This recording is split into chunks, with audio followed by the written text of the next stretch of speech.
but you all know me as Mary Babineau from Hewlett High School. I'm representing my brother Tommy, who graduated in the class of '68. This is Tommy when he was in St. Joe's, just before going to George W. Hewlett High School. You all remember some Babineau. There were 9 of us, and we occupied Hewlett High School from around 1960, and we gave it over back to the school around 1982, I think was the final exodus from Hewlett. I have a couple of pictures I'd like to share.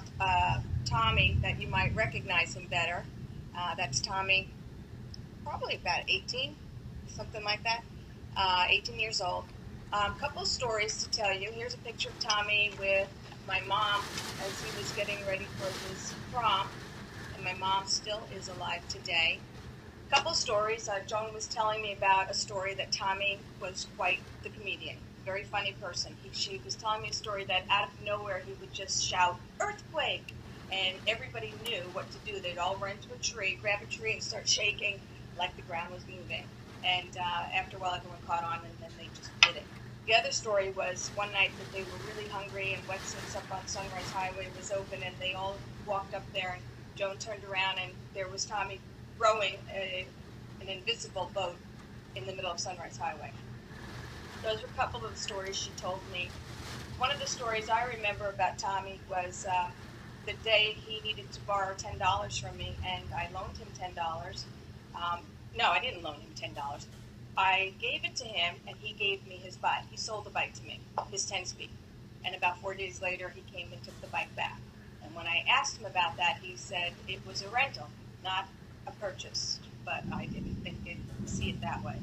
The other thing is we used to torment him. We used to know when all those people would come over our house in the afternoons after school, they were all coming through the side door of my house, lots of his friends.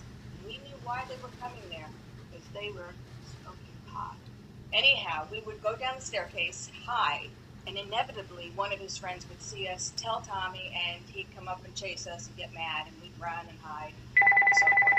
But we did that quite a bit. But Tommy did, here's a picture of Tommy. His friend Sherry Wasserman sent this to me just the other day. Tommy came back from San Francisco with a head of hair, wouldn't you say?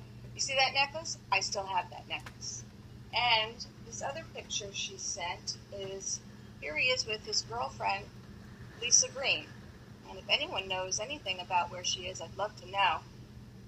Tommy did leave us too soon, but he does leave a legacy. Tommy had a daughter, and her name is Elizabeth Grace, and she has a granddaughter. So he left behind a legacy, and he did leave us too soon. And so we hope you appreciate this memorial for Tommy. And also thank you to Patty for putting, and Ivy and Fran for doing all the work you did. That's it.